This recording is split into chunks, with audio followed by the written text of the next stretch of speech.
Big Sales National Football Show. Please hit the like button. Thank you guys so much. Dave Wannstedt, part of the Chicago Bears broadcast team, the winner of 3 Super Bowls with the Dallas Cowboys, and former head coach of the Dolphins and the Chicago Bears. My former defensive coordinator will join us here in a couple minutes. He actually knows Vic Fangio very well. We will talk with him. We'll get his insight on what to expect this year from Vic Fangio. I got to tell you something. There's no question. Today's NFL, I don't know how important it is to really have an elite defensive football team, especially with today's rules. It's not like it was years ago. I want to show you this before I get Coach Wannstedt up. You guys see what this is? This is the very first training camp that Dave Wannstedt was at, and we were all at. And when we left Valley Ranch and we went to Thousand Oaks, this was the very first one. We all reported out there. And I'll never forget all those guys out there saying what to expect. You know what I said? Nobody's safe. And they went, what do you mean? I go, these guys don't give a shit about anything but winning. It's just winning. I mean, every one of these guys are going to come in here. They're not going to care who you are, how many years you have, what your last name is, where you played. None of that matters. They're great coaches. Just remember, produce. And they produced. They won a national title. They were all together, some of them at Oklahoma State, University of Miami. Of course, the success with Dallas. Coach Wannstedt's one of the last coaches ever to put the Dolphins into the postseason. Do you know that? Won 54 ball games down there with the Dolphins after Jimmy. Bears, he was the head football coach. Works with the broadcast team now up in Chicago. Has 2 Super Bowl rings. Dave's a former player himself at Pitt, and also a national championship player at Pitt. What to expect from Vic Fangio? Let's get our friend on, and one of my closest friends, and a guy that I just absolutely love, him and Butch. I talk to Butch all the time. Of course, Jimmy Johnson. And I got to say this right out of the gate before we do anything. Today is Jimmy Johnson's birthday, folks. And I reminded myself never to ever do 2 things. Don't ever say anything about Santa. Don't ever send him a Christmas card. And don't ever wish him a happy birthday. So today, Coach, I wished him a happy Heineken Day. That's the only thing I could think of because I know what he thinks of happy birthdays. So I couldn't do it. So I just said, okay, Coach, here, happy Heineken Day. Well, you know what? He was having a Heineken, Dan. So you were right on point there. And don't call him after 8 o'clock at night either. So that one, you can add that to your list too. But I would say this to you, Coach. I don't know who you had more of a problem with, Switzer, Buddy Ryan, or Santa. So yeah. I always put that in there. Coach, I mean, when you see this letter here, what were your expectations when you went in as a defensive coordinator on a football team that was so old, had an old way of thinking? You had to change the culture and mentality of how they had done things for 29 years. How did you guys in 3 years turn that around into being a Super Bowl environment? Well, number one, I think you mentioned it, Dan, early on. We had a group of coaches that had been together for several years. Jimmy and I started as assistant coaches together, actually back in Pittsburgh. Tony Wise also. So there was, and then the years at Oklahoma State together, where Butch Davis joined us. And then Miami, where Dave Campo joined us, and then Hubbard Alexander and Joe Brodsky. So Jimmy did it a little bit different when he got the Cowboy job. He surrounded himself with a staff that we had been together. We had been together for, championships. We've had our butts kicked together. So there was no there was no uncertainty of how we were going to react. Coach, was it more about loyalty, that he wanted to have loyalty around him? Look, there's one thing, you have to have talent around you, and your guys' resumes speak to the success that you had at all levels. But to me, it just looks like a little bit of loyalty, because here, I'm not going to name the name, but there was an offensive coach that he made a poor decision on when it came to being one of the head guys on the offensive side. And I think he regretted that because it kind of got pushed on him. And he made that decision to get rid of that guy the following year. And I'm not going to name his name because I don't want to go down that road. But I mean, right. Do you agree that it was loyalty? Loyalty to maybe, there was two sides of it. Obviously, loyalty to Jimmy, but I think, he knew, and we all knew, that it was going to be some tough times. We didn't realize as tough as it was initially, but I think there was loyalty to the cause and loyalty to the purpose and the loyalty to the way we were going to do things. And in the NFL, you have to be consistent. On any level, you have to be consistent. And it can't be a 1 week good, 1 week bad, or you're never going to get to the playoffs and get to a Super Bowl. So I think Jimmy knew that we had systems on offense, systems on defense that we knew would work. And now it was a matter of getting players to fit those systems and coaching them up and relating to them and everything that went along with that. So, yes, loyalty to people, but also loyalty to the way we were going to do things, and not have any cracks in the armor, as we used to say. And early on, I guarantee you, there have been some staffs that would have folded up early when we were at Dallas, and we didn't. I mean, we did our deal, and we just kept. Danny, you were there. I mean, I was talking to Tony Wise yesterday. We were talking about training camp because I was texting with Matt Eberflus yesterday, the coach of the Bears. And I said, hey, Matt, I want to come up and watch a practice before you go to Canton. They're playing in the Hall of Fame game. They play this year. We all know that. And he texted me the practice days. I think there were 9 days. And then I said, how about the ones when you're in pads? He sent me like 6 days. And I was laughing. I was telling Tony Wise about that, how we went to our first training camp, and we went 5 weeks. Tony said he was having his mail delivered to California so he could pay his bills. So it was like moving. And it was, we had 5 weeks in our first training camp, as you know. You were there. And it was, times are different. We get that. But I was kind of laughing to myself because it is time for training camp now. Hey, I just remember this, walking out there on Cal Lutheran and Jimmy looking at me going, we're not staying here again. He goes, it's like a country club out here. Not a chance. I need a little more heat than this. He's like, and you know what? It got us. That was the biggest thing. We finished camp out there, and we broke camp and went back to Dallas. Yep. And the first game that we played, who the heck did we play? Maybe the Giants. Was it the Eagles? Eagles, maybe. It didn't, whoever it was. 3/4 of the way through the game, that we were dying. They were in better shape we were because we were not used to the heat.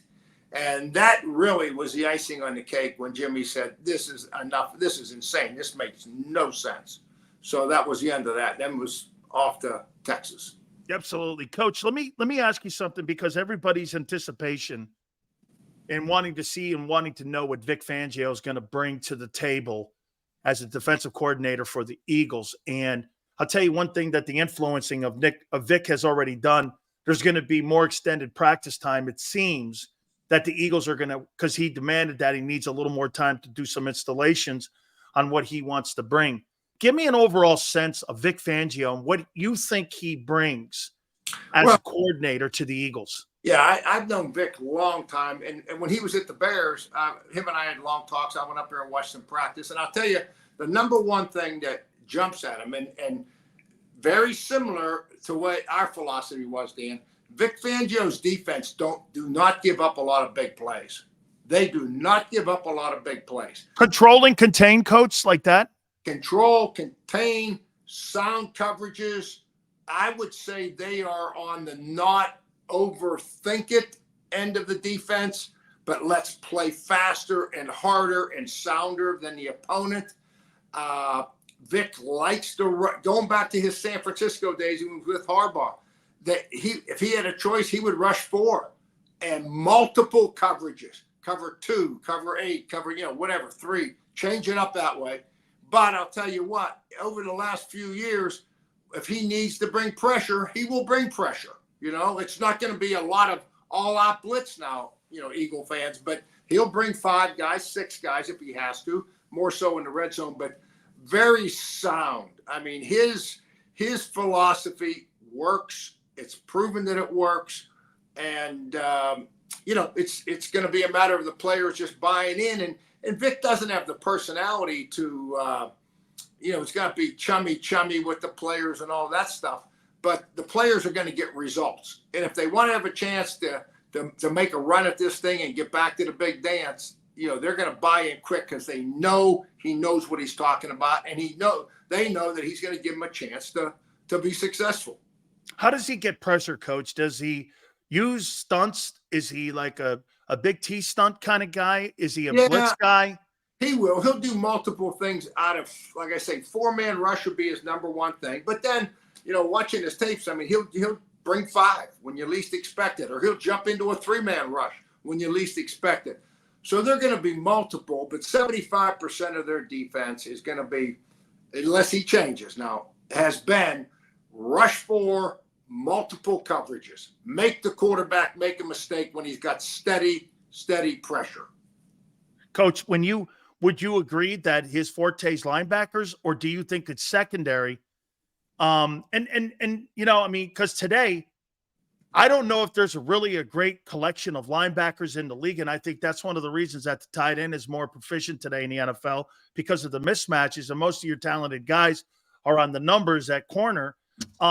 What's more important in Vic Fangio defense? Is it the secondary play? Is it the linebacker play? Are you just looking for good play out of LBs? Because the Eagles don't have a lot of talent, I think, at linebacker, but they've got a lot of young potential at the cornerback and some at the safety position. Yeah, Eagles did a great job. I love their first two picks, the 2 defensive. Yeah. Cooper DeJean and Quinyon Mitchell. Both those guys are players. I love both those guys. I can just tell you this. I don't know if I could say this is more important or more value, but I would tell you this.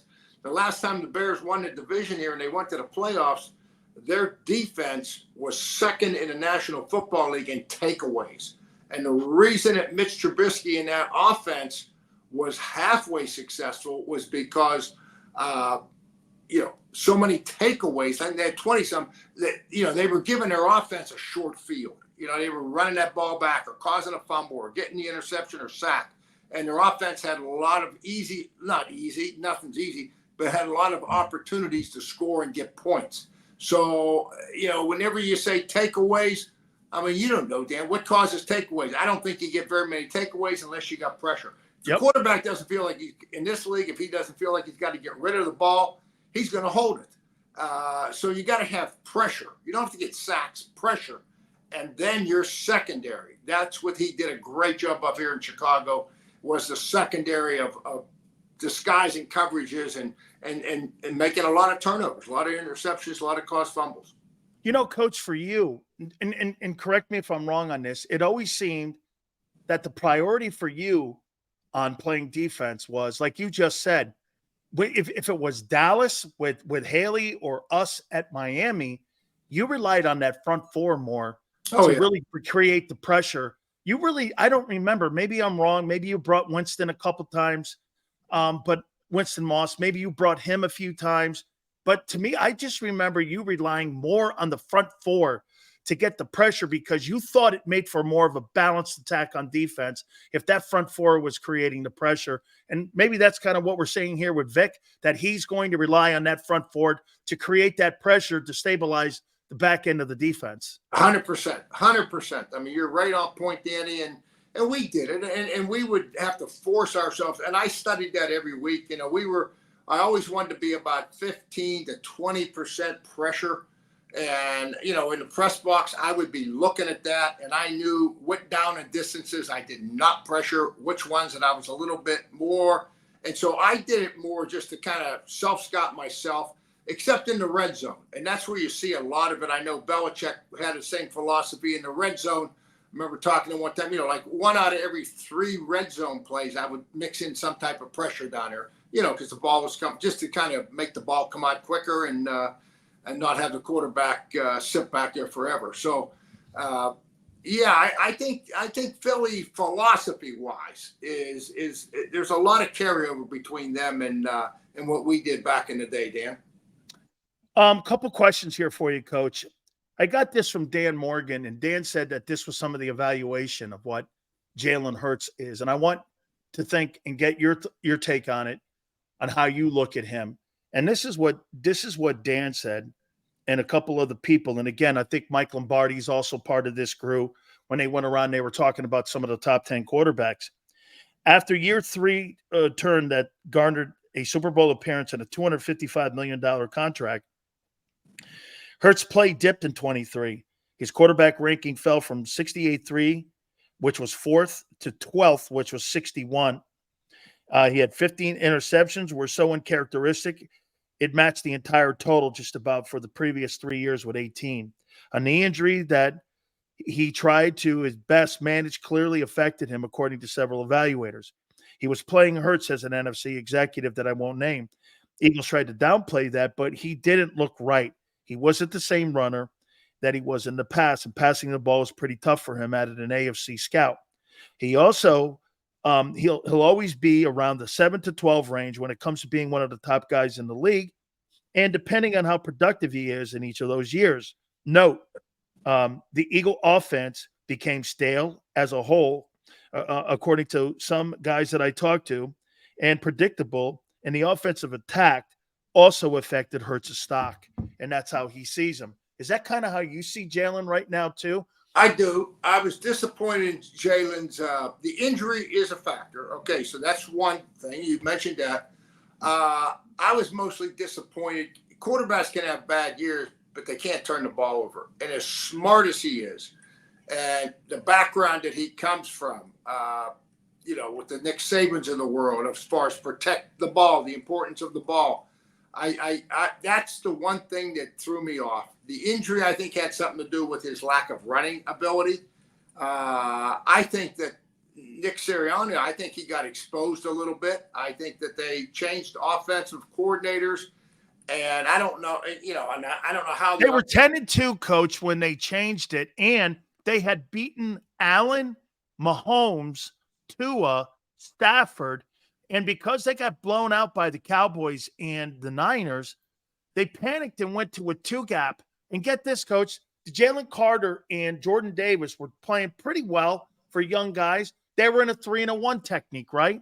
Yeah. Well, they told me that they changed, and Clint Hurt told me, as you know who he is, University of Miami, he's a coordinator up in Seattle now. He's the D-line coach in Philly.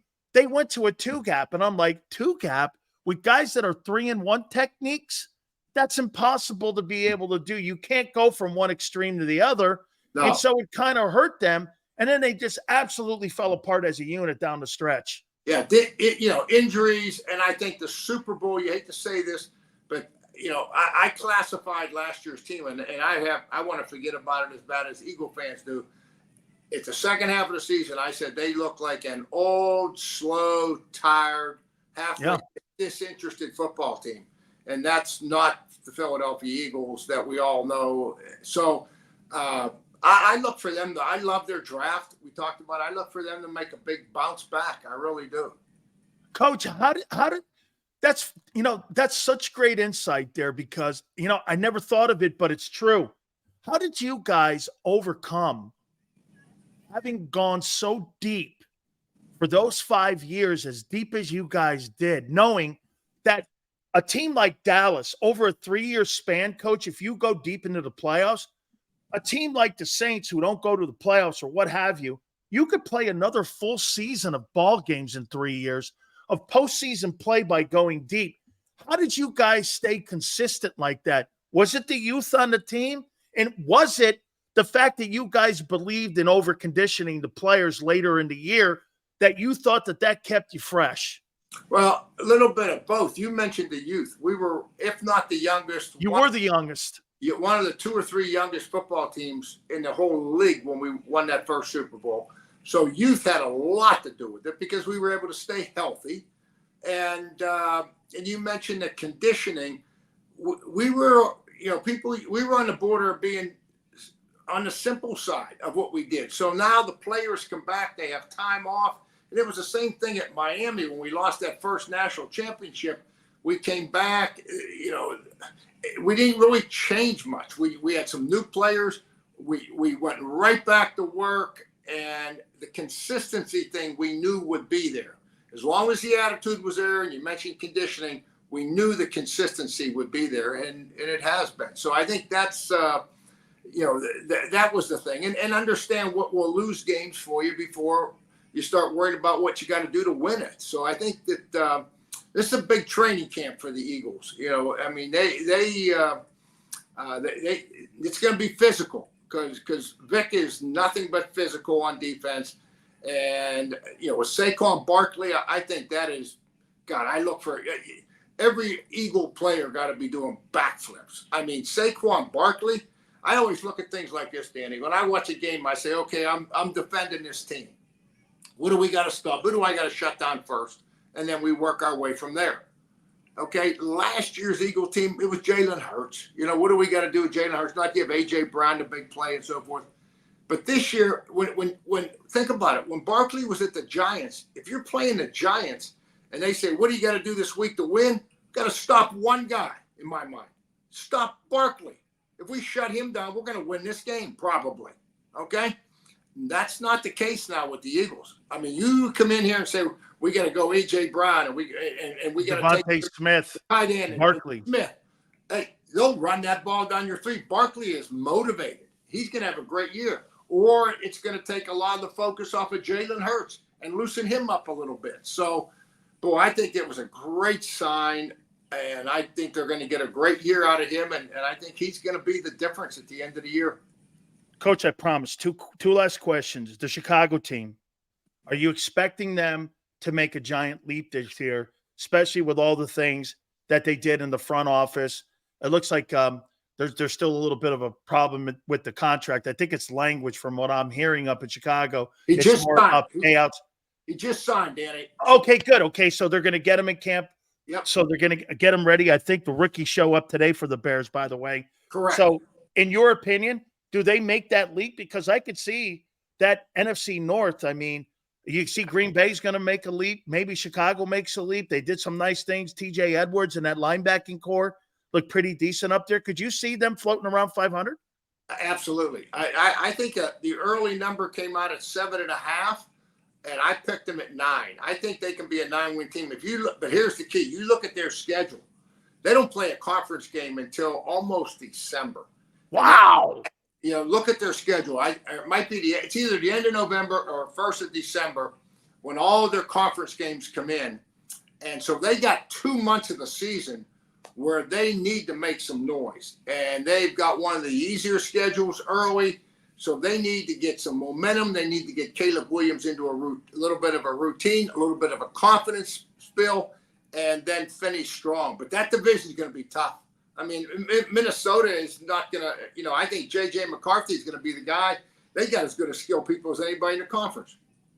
Coach, finally here, I want you to help me out on something, and please correct me, because and tell me I'm wrong, or do you agree with this here? When I see Michael Parsons, and he and I go back and forth a lot because I played in the era of Lawrence Taylor, and maybe I'm jaded because of that. Maybe, and I know it's a different league. Okay, I completely know that. And I asked Butch the other day to give me an evaluation on what he thought of him. And he says it's depending on what they ask him to do. And I go, Butch, he's not real good against the run. You can run at him. He's kind of a finesse player. LT, you couldn't run at.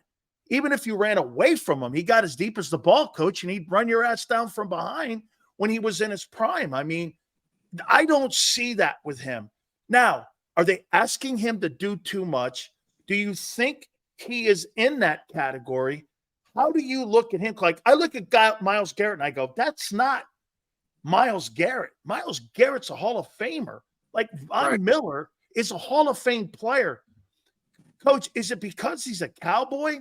Is he that good? Tell me what your take is on it. As an old defensive coordinator here, and you look at him, is he an impact player like a Derek Thomas? Yes, 100%. He's an impact player. I think the guy's got great instincts. He doesn't make many bad decisions. By bad decisions, I mean when to go over the top of a blocker, when to come behind of a blocker. I've seen him give fantastic effort chasing the ball, so that's a starting point. The pass rush thing, I agree. I'm a little bit old school from the standpoint that, I've had guys that could drop and rush, and I just think the more reps, you don't get many reps in the NFL. So if you put a guy down in a stance, let him get comfortable with right hand, right foot, left foot. Let him get comfortable with that angle he's got to take to get to the quarterback, the depth of the quarterback, all those things. And you're not going to get many reps, and try to let him get as good as he can possibly be. I think they might do a little bit too much with him.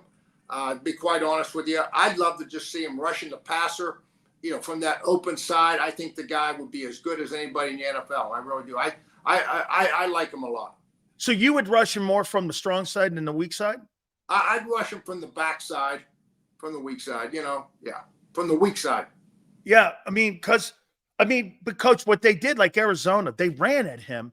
Yeah. And is it because you think that they wore him down because of some of the things that they did in that Dan? Because you look, Dan Quinn, I actually think Mike Zimmer, in my opinion, I think Mike Zimmer's an upgrade. I mean, you may disagree, and I'm not throwing shade on Dan, but I like Mike Zimmer. I like him. I know he was in Dallas. He may have been there with you a bit, but he was the secondary coach there when Coach Switzer was there, and they won that Super Bowl. So, Coach, I think Dan Quinn got a little bit, in that game that they lost, the playoff game, he was in dime. San Francisco, Christian McCaffrey was running the ball down their throat, and he was playing not nickel on first and second down. Dan was playing dime with 6 DBs in the game. And, sometimes you can just get ahead of yourself a little bit too much. And I think Zimmer will bring it back in. He'll pull it back in a little bit, maybe not do quite as much, but it'll be interesting to see, how different they truly are. Coach, I'll leave you with this. I remember we used to always fly out on Christmas Day, and we'd get down there, and we'd meet in the old team meeting room, and there'd be a bunch of presents all light out. And I remember Butch going to me going, "Hey, why don't you go wish Coach Johnson happy birthday or Merry Christmas?" So I go, "Coach, this is really great. All these presents that you lined up for us." So we'd always have to take off, I think, for the Sugar Bowl, then the Fiesta Bowl. We landed, we got there, and it was Christmas. It was Christmas Day, and we had all these. He goes, "I didn't do that. Mike Short thought it was a good idea. I would never do any of this shit. This ain't nothing to do with me." And I'm looking over, and Butch is laughing at me. I go Tell Coach happy Merry Christmas. And I'm sitting there. Hey, I'll tell you what, like I said, Santa and birthdays, don't ever call Coach Johnson on those days. And like you said, after 8 o'clock, because it's over. Over. Done with. Done with.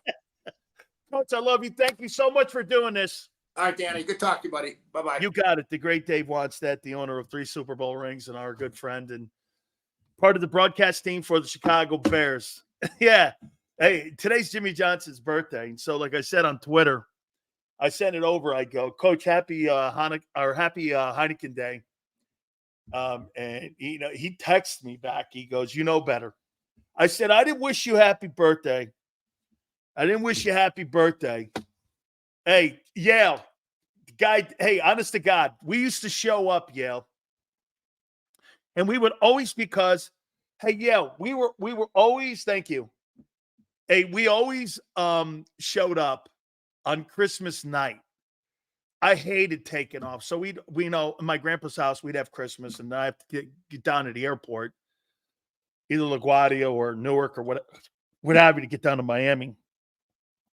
And they'd pick us up, bring us over to the Green Tree. That's our facility. And when we walked in, Jimmy had all these presents lined up, and you got to take one box. It was all Nike shit, shoes, sweatsuits, shirts, bowl gear, all kinds of shit. And at the end, there was $370. See, we're independent back then. Yale, you'll love this. There was a $375 envelope filled with money because back then you could take the money instead of some of the bowl gifts. But Jimmy said, fuck that. You guys are getting both of them. So he gave us the, I still have like my telephone helmet. It's really an old thing. One of those old school helmets. I think I'll show it to you when we go to timeout. And I go over to Coach. I go, and Butch Davis goes like this. He goes, yeah, go tell Coach happy Merry Christmas. And I go like, Coach, hey man, Merry Christmas to you. And it's great that, you know, he goes, Merry Christmas. What do you mean Merry Christmas? He goes, fuck Santa. Hate that guy. And I'm like, what? And I can hear Butch Davis and all the coaches laughing. He goes, hate that fucking guy. It's a gimmick. Don't ever wish me happy birthday either. That's a gimmick. Birthday cards, Christmas cards, gimmicks. I go, you don't believe in Santa? He goes, Santa? Are you fucking crazy? I hate that guy. And I'm going, all right. Yeah, that's Troy Aikman. Hey, we learned a lesson about Santa. I told Troy when I first met him, don't ever bring Santa up to the guy. He hates the guy. I think he hates the guy more than Buddy Ryan. He can't. I've never seen a guy hate Santa before. Fuck that guy. I can't stand that guy. Coach, Santa Claus, it's Christmas Day. He goes, fuck him. I don't care. Hey, wait a minute. What's Santa got to do with Jesus Christ and Christmas? Nothing. Santa's got nothing to do with it. He don't believe in Santa giving the gifts and all that shit, and Christmas cards and birthday cards. Hey, fuck that. Fuck that. No more of that. His parents probably shorted him on Christmas.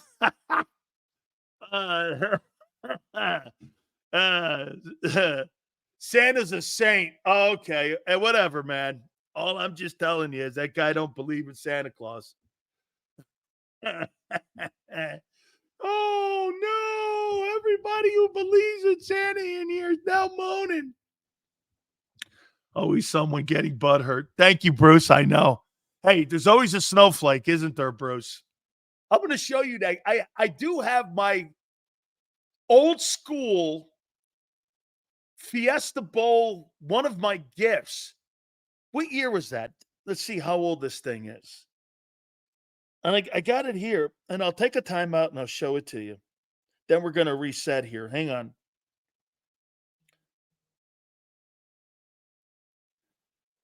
Let's see here.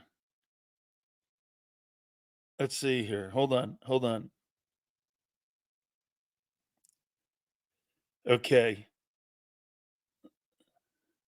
That thing's 38 years old. Hey, yeah. My mom tells the story of my grandfather throwing Christmas presents in the garden. Hey, Daniel, how you doing? Ken, I appreciate it. All right, guys, do me a favor. Hit the like button. Keep it here, National Football Show. If you missed any of today's show on the JAKIB Media channel, listen to the podcast on your way home. Available on YouTube, Apple, and Spotify.